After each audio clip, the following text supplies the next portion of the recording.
hari umuntu Imana ishaka ko yayisenga, hari umuntu Imana ishaka ko babana, hari umuntu Imana ishaka ko yamutakira. Igihe kiraje ndetse kirasohoye ubwo abasenga data bakwiriye kumusengera mu kuri no mu mwuka. Igihe rero tugezemo, igihe kije, igihe gisohoye, kiratwereka yuko dukwiriye gusenga Imana yumva, isengesho rifite ibihamya bigaragara yuko wakoze ibyo Yesu avuga. Iryo sengesho Imana iraryumva. Turagushimiye ko video yifunguye, tugushimira ko subscribe ugakora shaka kwa like. Imana iguhe umugisha.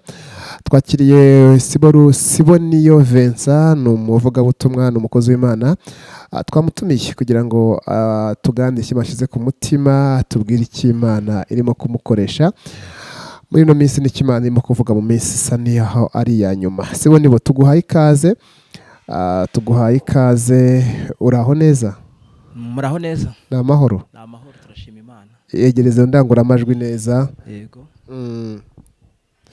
Yego, umeze neza? Ndashima Imana. Okay, urakoze cyane. Fata umwanya usenge tugezeho Imana kushize ku mutima. Nyagasani Imana data wa twese, turagushimye. Tugushimiye uburinzi bwawe bwabanye natwe. Tugushimiye uburinzi bwabanye n'abatwumva. Kuko uri Imana ya hose, niyo mpamvu uba Imana ya hafi, ukaba n'Imana ya kure. Izina ryawe nirihabwe icyubahiro. Tugushimiye umwanya mwiza w'ikiganiro cyiza tugiye kugirira abaduteza amatwi batwumva kuri channel y'Abamenye Uwiteka TV. Tukaba tugusabye kugira ngo umwuka wera w'Imana abane natwe, atuyobore kuva dutangiye kugeza ku musozo, mu izina rya Yesu Kristo, amen. Murakoze cyane bakunzi Abamenye Uwiteka TV. Twongeye kubasuhuza mu izina rya Yesu Kristo, dushima Imana yongeye kutwemerera kugira ngo tugere muri uyu mwanya wo kuganira ijambo ry'Imana. Nkuko bari bababwiye, amazina yanjye ni Siboniyo Vincent. Siboniyo Vincent, wakwibaza ukavuga ati ni muntu ki? Siboniyo ni umugabo wubatse, ufite umugore, ufite n'abana. Siboniyo Imana yamuhamagaye ari umwana muto cyane, afite imyaka 11. Iwacu ntago bari bakijijwe, njye njyenyine wari uhamagawe n'Imana mfite imyaka 11. Urumva ko nagize ibigeragezo bitandukanye. Ndi mu bantu bakubiswe inkoni ubwo nari majije gukizwa, uko mama yari umukarisomatike. Ntabwo yifuzaga ko najya mu barokore, ko inshuro nyinshi bavugaga ko ari abasazi, ariko Imana ibana nanjye. Kuva mu bwana rero nzi gukizwa umuntu ari umwana, nkamenya gukizwa umuntu abaye ingimbi, nkamenya gukizwa umuntu ari umusore, nkamenya no gukizwa umuntu ashatse akiri mu kwezi kwa buki. Urumva ngeze mu gihe mbyaye abana 6. Urumva rero ko ibyiciro byose nagiye mbinyuramo, kandi mbana n'Imana. Imana igenda indinda. Nzi uburyo Imana irinda umuntu gukora ibyaha ari mu gihe cy'ubusore. Imana nishimwe cyane. Ndagira ngo mbabwire ko ndi umusore nibwo nabonye ko umuntu ashobora kugeragezwa. Mu kanya turaganira ijambo ry'Imana, ariko reka mbabwire ubuhamya buke. Kuko nakijijwe iwacu bikamenyekana ku musozi, bari bazi ko ndi umurokore kandi wirinda ibyaha, mfite ubuhamya bwiza mu buryo bugaragara.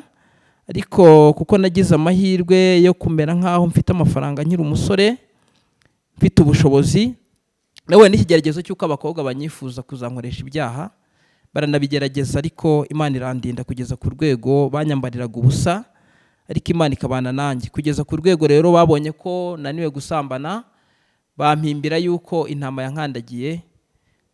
Abatari abanyarwanda sinzi ko mwapfa kumenya gukandagirwa n'intama, ariko mu yandi magambo ni ukuvuga ko bavuze ko ndi ikiremba, kuko bari babonye ko bananiwe kungusha mu byaha, ariko kwari ugukiranuka. Imana yari imfashije. Imana nishimwe cyane. Kubw'ibyo rero byanteye gusenga Imana cyane, mbana n'Imana, kuko numvaga ko ndi gutsinda ibigeragezo nk'ibyo ngibyo ngeragejwe. Saba Imana ko yazankorera ubukwe rero, kandi ubukwe bwiza. Numvaga ari nk'cyo gihemba Imana yama. Imana rero yankoreye ubukwe bwiza, irabukora. Mbona ko inkoreye ubukwe butahwa n'abantu benshi. Imana inkuraho urubwa ko ntari nakandagiwe n'intama. Imana nishimwe cyane. Uyu munsi rero nifuje ko twaganira ijambo ry'Imana, cyane cyane ko nzi ko abakunzi b'Abamenye Uwiteka TV harimo abanyamasengesho benshi bakunda gusenga Imana. Numvishe turi buze kuganira ijambo ry'Imana dusanga mu butumwa bwiza bwa Yesu bwanditswe na Luka. Ubutumwa bwiza bwa Yesu ko bwanditswe na Luka, dusome igice cyawe cya 6. ubutumwa bwa Yesu bwanditswe na Luka igice cyaho cya 6 umurongo waho 46. Luka ibice byaho ni 6, turasoma umurongo waho wa 46 n'umurongo wa 47. Dusome mu izina rya Yesu. Aravuga ngo mumpamagarira iki muti databuja databuja nyamara ntimukore ibyo mvuga. 47 umuntu wese uza aho ndi akumva amagambo yanjye ndabereka uko asa nimwakira ijambo ry'Imana. Reka dusubiremo. Mumpamagarira iki muti databuja databuja nyamara ntimukore ibyo mvuga. Umuntu wese uza aho ndi akumva amagambo yanjye akayakomeza ndabereka uko asa. Imana niduhana umugisha. Dusome no mu butumwa bwiza bwa Yesu bwanditswe na Yohana ibice byaho ni 4, turasoma umurongo waho wa 23. Ubutumwa bwiza bwa Yesu bwanditswe na Yohana turasoma ibice byaho 4, dusome umurongo waho wa 23 twumve ijambo ry'Imana ritubwira. Dusome mu izina rya Yesu. Ariko igihe kiraje ndetse kirasohoye ubwo abasenga by'ukuri basengera Data mu kuri no mu mwuka, kuko Data ashaka ko bene abo bamusenga. Imana niduhana umugisha.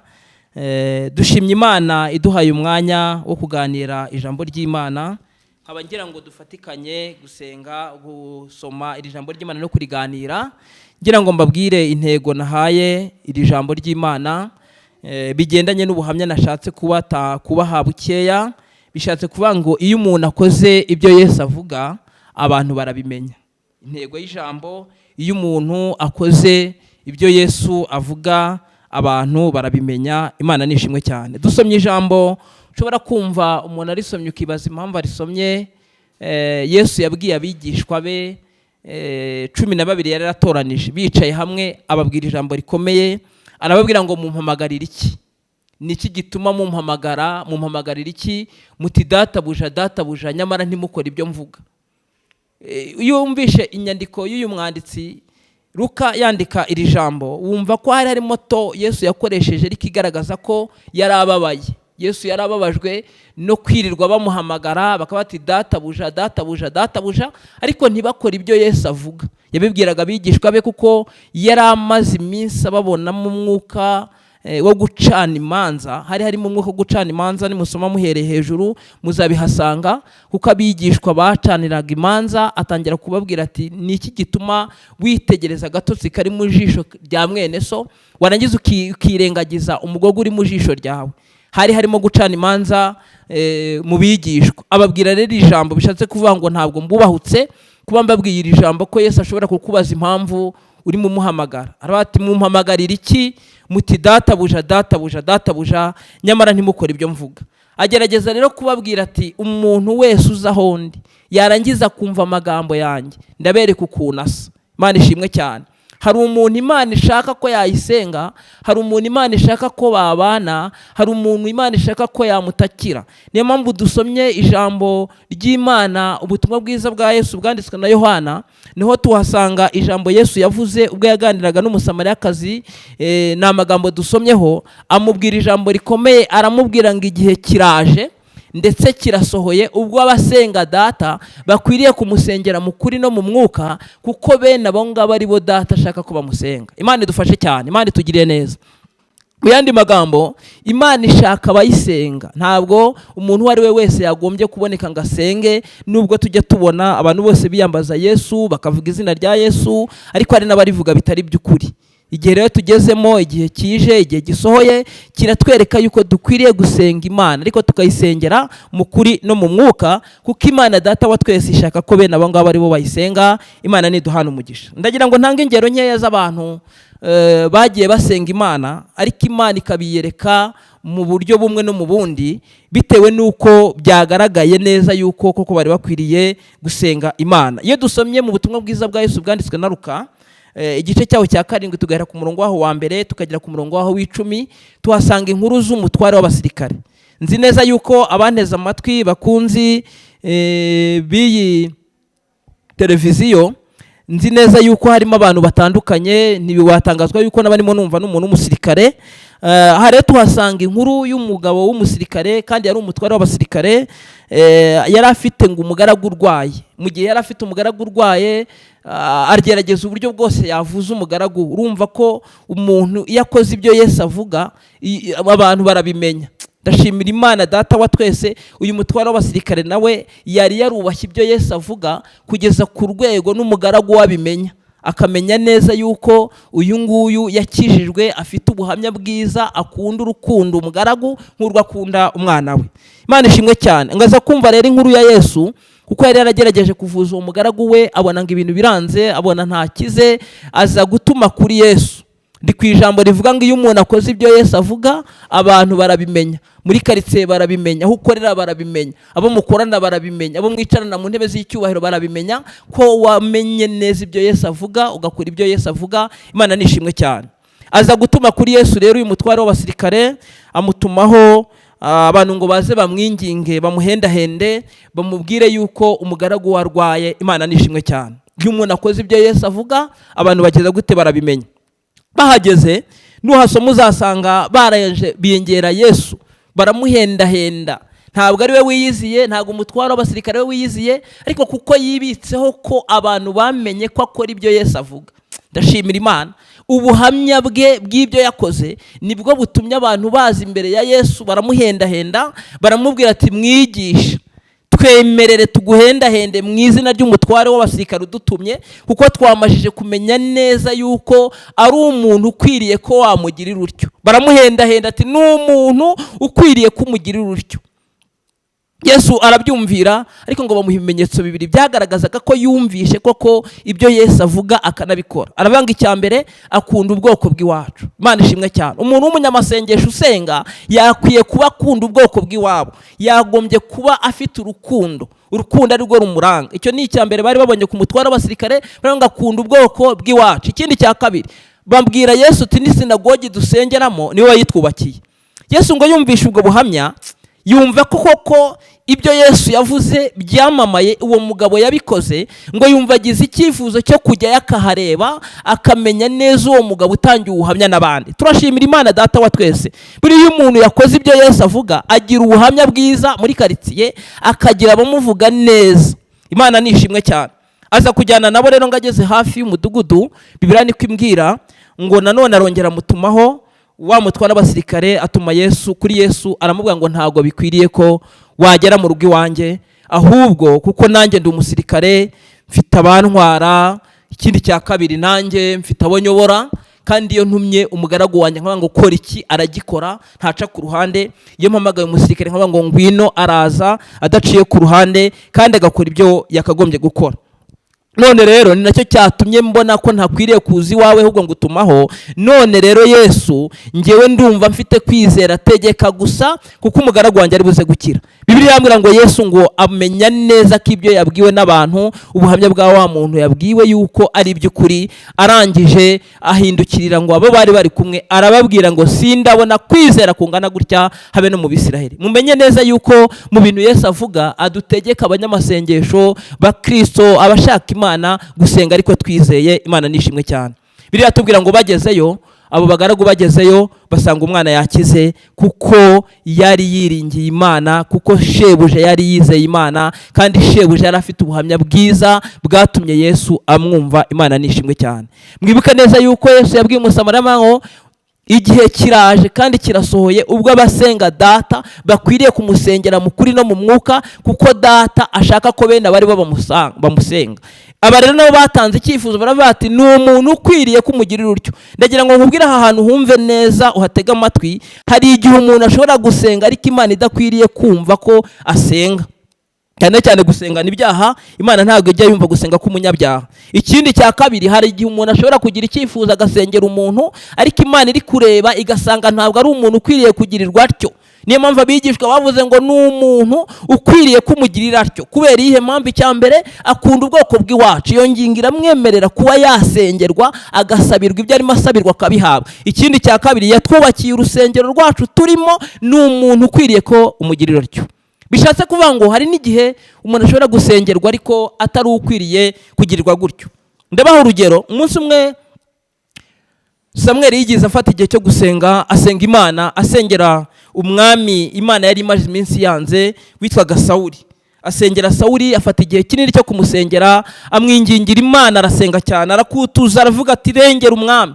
Ariko ngo Imana ngo mu kumwitegereza isanga Sawuli ntago akiri mu bantu bakwiriye kugirirwa gutyo. Ndaguhendahenda mwene data, boneka mu mwanya Imana ishaka ko wahagararamo, kugira ngo nusenga gusenga kwawe kumvikana imbere y'Imana, n'abagusengera babe bafite ingingo bashingiraho ko ari umuntu ukwiriye kugirirwa gutyo. Imana ngo yitegereza Samweli, iramugenderera amuvuga ngo Samweli we, uzageza he gukomeza gusengera umuntu nanze? Aya masengesho urimo usenga uruhira ubusa ko ntarimo nyumva. Uyu nguyu namajije kumuca ku ngoma, ahubwo niboneye umuntu wari ukwiye kuba asengerwa mu gihe nk'iki ngiki. Iramubwira ngo niboneye umuntu ufite umutima nk'uwo nishimira, uzamusanga mu bahungu bo kwa Yesayi ni Dawidi wavugwaga. Bishatse kuvuga iki mwene data mushiki wanjye uri kunyumva? Nuko hari igihe umuntu ashobora gusengerwa ariko atujuje ingingo zatuma asengerwa.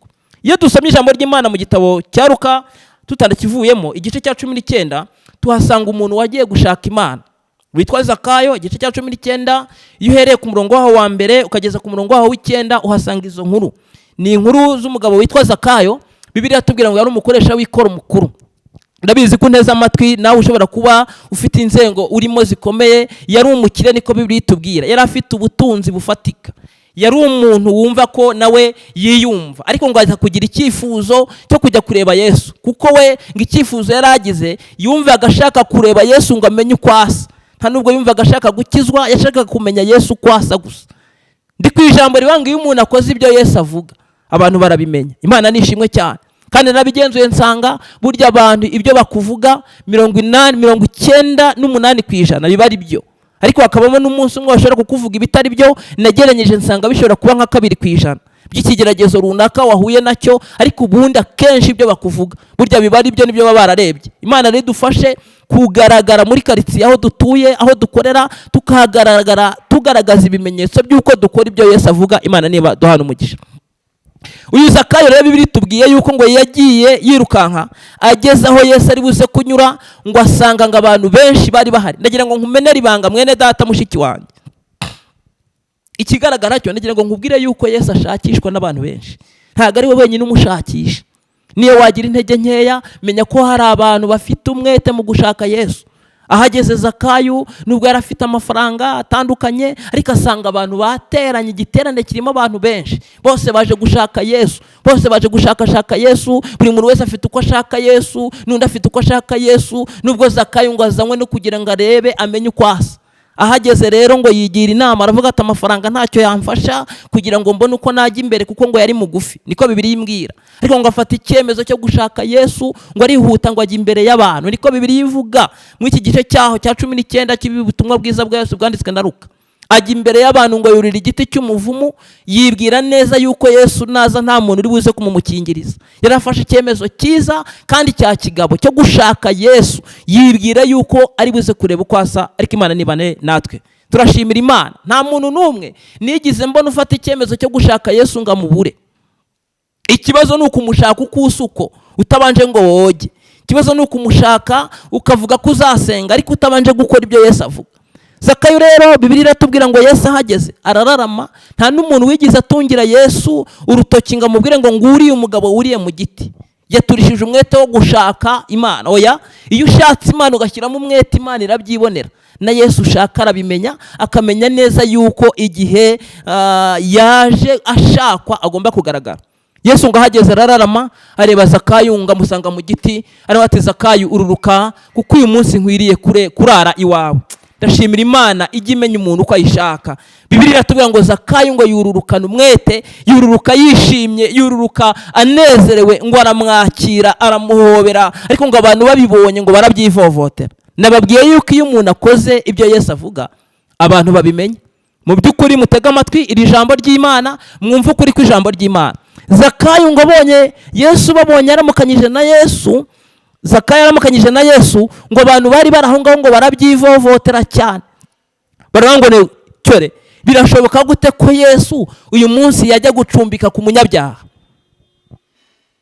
byashoboka gute ko Yesu agenda agacumbika ku munyabyaha? Hari harimo abantu Zakayo yambuye, hari harimo abantu bakennye bafite inzara bababaye, kandi Zakayo ari umutunzi atafashije. Bari bati ntabwo tubyemera, twebwe turarekarama, ntabwo Yesu bishoboka ko yacumbika ku munyabyaha.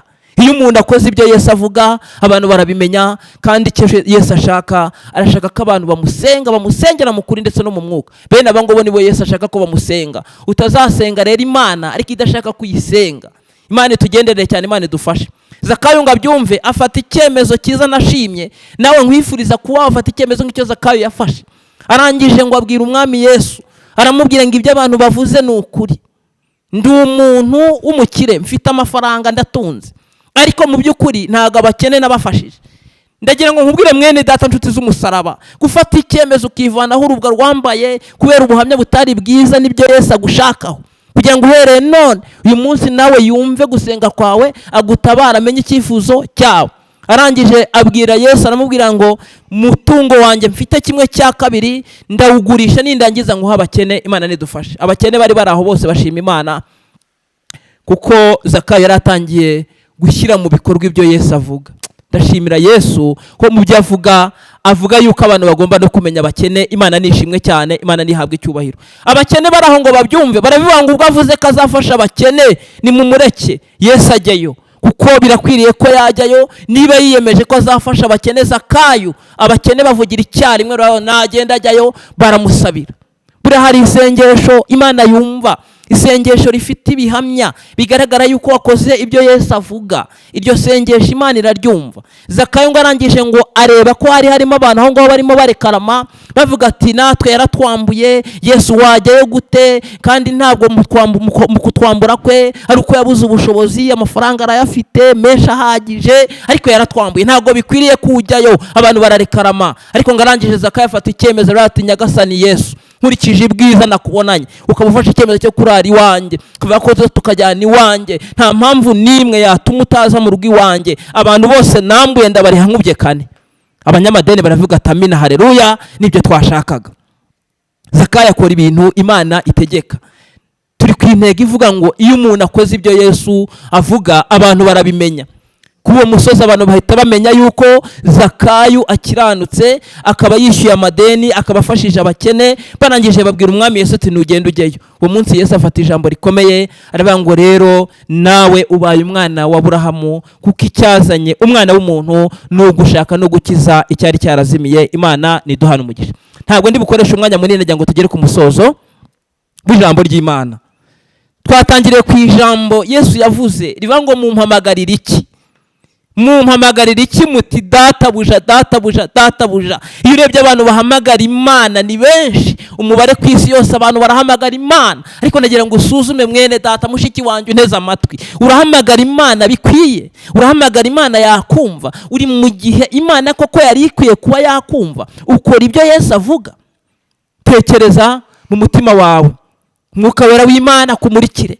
Utazaruhira ubusa ugasenga, ariko usenga mu gihe kitari cyo gusenga. Hari ikintu cyari kibanje kubaho, ni ukubanza gukora ibyo Yesu avuga, warangiza ugasenga cyangwa ugasengerwa. Hari abantu bazi gutanga ibyifuzo, mu nsengere, mu bizamukane umusozi, mugende mu nsengere. Ariko tekereza, niba urimo gutanga ibyifuzo koko, uri umuntu ukwiriye kugirirwa atyo?